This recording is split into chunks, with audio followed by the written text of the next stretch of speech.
Un colpo di sole, una puntura di medusa o di vespa, oppure la ricerca di un farmaco, la necessità di un ricovero. In vacanza tutto questo può diventare più difficile soprattutto per gli stranieri, ma non solo.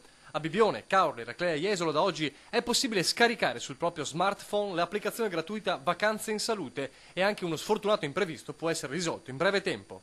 Tanta gente che viene da fuori, non conosce le strade, non conosce, magari viene per la prima volta nelle nostre spiagge, quindi non conosce le ubicazioni e quindi utilizzando questo sistema è facilissimo e si hanno tutti gli orari e tutti i servizi possibili.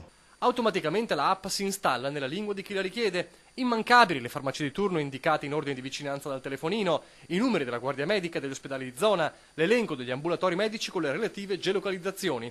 Al turista viene anche spiegato l'accesso al pronto soccorso e i costi del ticket, un utile mezzo di assistenza per ben 16 milioni di persone che durante l'estate sono in vacanza tra Bibione, Caorle, Eraclea e Jesolo, una app che all'occorrenza può servire a salvare una vita.